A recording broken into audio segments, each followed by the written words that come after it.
پشتوں میں کہتے ہیں ڈیر گرمئی دے، گرمئی دے بولتے ہیں نا، ڈیرا گرمئی دے، گرمی نہیں گرمئے، بھنڈی کو بھنڈائے، گرمی۔ مختلف لہجے ہیں پشتوں میں بھی۔ تو آج گرمی بہت خاندانی قسم کی ہو رہی ہے، آپ دعا کریں، ہم انشاءاللہ اب مسجد کی تعمیر کا کام جلد شروع کرنے والے ہیں، پھر یہ ہال بھی ہم ایئر کنڈیشن کر دیں گے۔ ابھی تو بہت سے لوگ اس گرمی کی وجہ سے نہیں آ رہے ہوں گے، چھوئی موئی ہو گئے ہیں سب لوگ۔ سوچنا چاہیے جہنم میں اے سی نہیں لگے ہوئے، اس گرمی سے بچنے کی تو بہت زیادہ فکر ہوتی ہے، لیکن آخرت کی بھی ایک گرمی ہے جو بدعمالیوں کی وجہ سے بھگتنا پڑے گی۔ ابھی ایک مشہور ایتھیسٹ ہے، اس کا بیان آج کل یوٹیوب پہ وائرل ہو رہا ہے کہ بس یہی کچھ ہے دنیا، اس کے بعد ختم، کوئی حساب و کتاب نہیں ہے۔ لوگ یہ سمجھ رہے ہیں کہ کوئی نئی چیز لایا ہے وہ مارکیٹ میں۔ یہ بات بہت پہلے سے کہی جا رہی ہے، ان ہی الا حیاتنا الدنیا نموت ونحیا وما یہلکنا الا الدہر۔ کوئی نیا اعتراض نہیں ہے، جب بھی پیغمبروں نے لوگوں کو اللہ کی طرف بلایا تو جو ملحد لوگ تھے، ایتھیس لوگ تھے، خدا کے منکر تھے، ان سب کا ایک ہی جواب تھا، ان ہی الا حیاتنا الدنیا، کچھ بھی نہیں ہے، بس یہ دنیا کی زندگی ہے، ہم مر جائیں گے، ختم ہو جائیں گے، اور ٹائم ہے جو ہمیں مار دیتا ہے، ہر چیز ٹائم سے ہوتی ہے، ایک ٹائم ہوتی ہے، انسان کا ایک عمر ہوتی ہے، اس کے بعد یہ نیچرل ہے مر جانا اور مر کے ختم ہو جانا۔ ہم پیغمبروں کی تعلیمات میں دیکھتے ہیں جب بھی کوئی قدرتی حادثہ دیکھتے تھے تو اللہ کی طرف رجوع کرتے تھے۔ گرمی میں ہمیں دعا مانگنے کا حکم ہے، اللہم اجرنا من النار، اے اللہ ہمیں آگ کی گرمی سے بچانا۔ تو جو ایتھیسٹ ہیں وہ یہی بات کہتے تھے، ہم مر جائیں گے، ختم ہو جائیں گے، کوئی دوبارہ حشر نہیں ہے، کوئی حساب و کتاب نہیں ہے۔ اللہ نے جواب دیکھیں کیا دیا عجیب، فرمایا ما لہم بذالک من علم، یہ لوگ جو یہ بات کر رہے ہیں نا کہ ہم مر کے ختم ہو جائیں گے، ان کے پاس اس دعوے کی کوئی دلیل نہیں ہے۔ دیکھو دلیل ہمیشہ اس سے مانگی جاتی ہے جو دعویٰ کرتا ہے۔ میں کئی بار مثالوں سے بات سمجھا چکا ہوں۔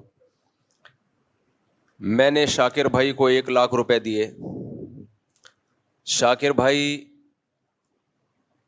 دیے یا نہیں دیے یہ تو ایک الگ بات ہے، میں نے کیس کیا کورٹ میں کہ میں نے بھائی شاکر بھائی کو 1,00,000 روپے دیے، کورٹ نے دونوں کو بلا لیا، شاکر بھائی کہہ رہے ہیں میں نے تو نہیں لیے۔ اب کورٹ شاکر بھائی سے پوچھ رہی ہے تمہارے پاس کیا دلیل ہے کہ تم نے پیسے نہیں لیے، تمہارے پاس کیا دلیل ہے کہ تم نے پیسے نہیں لیے؟ تو یہ مطالبہ صحیح ہوگا کورٹ کی طرف سے؟ بھائی مجھ سے پوچھیں گے آپ کے پاس کیا دلیل ہے کہ آپ نے پیسے دیے ہیں؟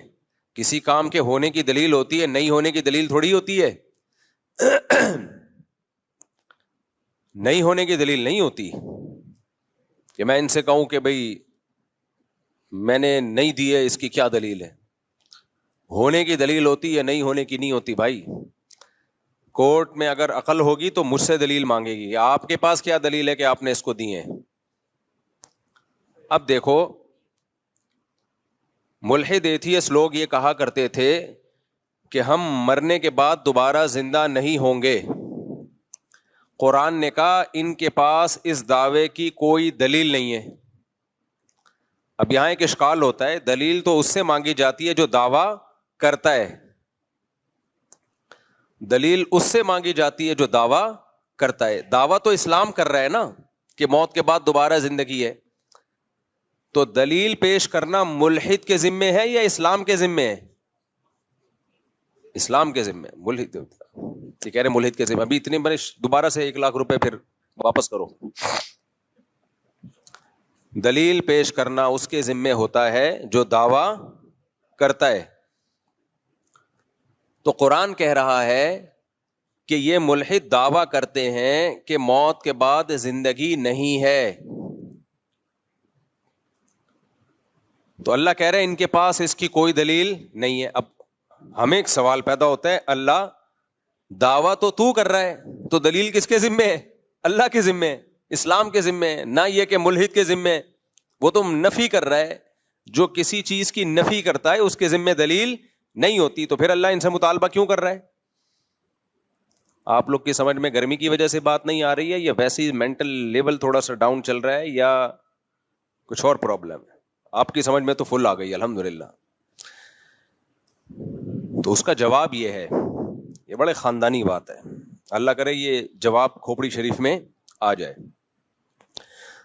اصل میں ملحد لوگ جب یہ دعویٰ کرتے ہیں نا کہ موت کے بعد زندگی نہیں ہے, تو یہ دعویٰ ایسے کرتے ہیں جیسے ان کے پاس اس کی دلیل ہو.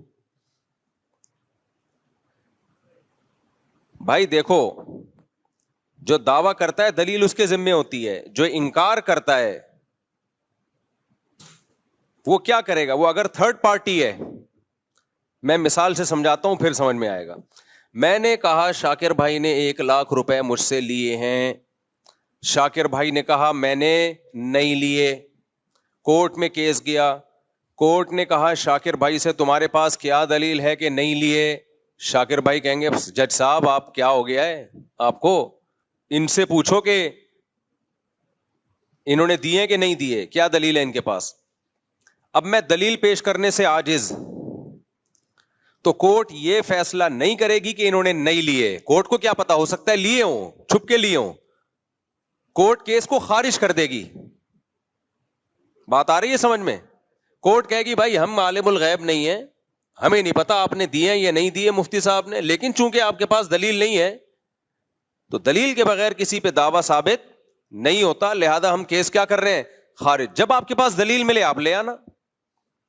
اگر کورٹ یہ ثابت کر دینا کہ انہوں نے نہیں لیے, اس کا مطلب ہے کہ یہ بری ہو گئے, اب میں کبھی بھی دعویٰ کر نہیں سکتا. کورٹ کیس خارج کر دے گی, بھائی آپ کے پاس کوئی دلیل نہیں ہے, لہذا اب ہم یہ فیصلہ نہیں کر سکتے کہ انہوں نے آپ سے پیسے لیے ہیں یا نہیں لیے.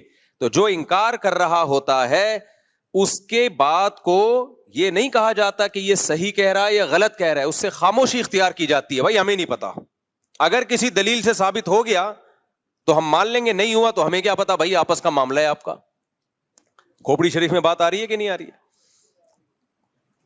تو ایتھیس اور ملحد اگر یہ کہتا ہمیں نہیں پتا بھائی ہم موت کے بعد زندہ ہوں گے یا نہیں ہوں گے, ہم نے مرنے کے بعد دیکھا نہیں ہے, کیا ہوگا واللہ عالم, we don't know what is going on, کیا ہو رہا ہے, کیا ہونے والا ہے, یہ کسی کو معلوم نہیں ہے. اسی سے ڈاروین پہ آ جاؤ آپ. ڈاروین کہتا ہے نا بندر سے انسان بنے ہیں, خود بخود بنے ہیں. بھائی آپ کے پاس کیا دلیل ہے کہ آپ خود بخود بنے ہیں یا کسی نے بنایا ہے؟ آپ خاموشی اختیار کریں, بولے ہمیں نہیں پتا بھائی کیسے بنی. ٹانگ کیوں اڑا رہے ہو آپ زبردستی؟ جس چیز کا آپ کو پتا نہیں ہے, جس چیز کے آپ کے پاس دلائل نہیں ہے, اسے ایک فیکٹ بنا کے کیوں پیش کر رہے ہو؟ بولو بھائی میں بھی ہو سکتا ہے. اس کا فائدہ کیا ہوگا جب آپ کہیں گے نا بھائی یہ ہو سکتا ہے انہوں نے پیسے لیے ہوں, ہو سکتا ہے نہیں لیے ہوں. اس کا فائدہ یہ ہوگا آپ مدعی کو یہ موقع دے رہے ہو کہ بھائی تمہارے پاس ابھی تو دلیل نہیں ہے, لیکن جب دلیل ہو, کوئی کیمرے کی فوٹیج نکل آئے, کوئی ویڈیو خفیہ نکل آئے, تو لا کے دے دینا, عدالت اس کو ایکسپٹ کر لے گی. باقی عدالت کیس خارج کر کے ایکسپٹ کرنے کا چانس اس لیے ختم کرتی ہے کہ اس بار ٹائم نہیں ہے. کہتی جب کیس کرو اسی وقت دلیل لے کر آؤ, ورنہ اصل میں تو ٹائم قیامت تک ہی ہونا چاہیے. لیکن عدالت چونکہ انسان ہے, ان کے پاس کیس بہت ہوتے ہیں, تو وہ ہمیشہ کے لیے کیس کو خارج کر دیتے ہیں, ورنہ اصولی طور پر کیس کبھی ہمیشہ کے لیے خارج نہیں ہوتا. بھائی ابھی دلیل نہیں ہے, ہو سکتا ہے بعد میں گواہ مل جائیں آپ کو, ہو سکتا ہے کوئی خفیہ کیمرے کی ویڈیو آ جائے جس سے پتا چل جائے کہ دیکھو فلاں ٹائم پہ یہ اس کو 1,00,000 روپے دے رہے تھے. اب میں نے جب ان کو 1,00,000 روپے دیے تو میں یہ سمجھ رہا ہوں میرے پاس کوئی گواہ نہیں ہے. بعد میں کوئی شخص آیا کیس خارج ہونے کے بعد, اس نے کہا مفتی صاحب آپ کو پتا نہیں ادھر ایک کیمرہ لگا ہوا تھا, وہ کیمرے میں نے ویڈیو نکال لی ہے. تو میں جج کے پاس پہنچ گیا, جج صاحب دیکھو یہ ثابت ہو گیا میں نے 1,00,000 روپے دیے ہیں. تو جج کو ماننا پڑے گا میری بات یا نہیں ماننی پڑے گی؟ ماننی پڑے گی, کیونکہ جج یہ ثابت نہیں کر سکا ہے کہ انہوں نے نہیں لیے. جج نے صرف اتنی بات کہی ہے کہ بھائی ہو سکتا ہے لیے ہوں, ہو سکتا ہے نہیں لیے ہوں, لیکن دعوے کے بغیر کسی کا دعویٰ, دلیل کے بغیر کسی کا دعویٰ قبول نہیں ہوتا. اب دلیل لے آؤ تو ہم مان لیں گے, تو لے آئے دلیل, بعد میں جج کو ماننا پڑے گا, شاکر بھائی کو ماننا پڑے گا, شاکر بھائی ایڈوانس میں 1 لاکھ روپے دے دو تاکہ یہ ساری بحث ہی ختم ہو جائے. اچھا, تو اب کیا مسئلہ ہے, دیکھو ہم موت کے بعد دوبارہ زندہ ہوں گے یا نہیں ہوں گے, ہمیں کچھ بھی اس بارے میں معلوم نہیں ہے. لہذا جزم کے ساتھ یہ دعویٰ کرنا کہ ہم مر کے مٹی ہو کے ختم ہو جائیں گے, دوبارہ زندہ مٹی ہو کے ختم ہوتے ہیں, یہ تو نظر آ رہا ہے, یہ ٹھیک ہے, یہ عمل ریورس نہیں ہوگا.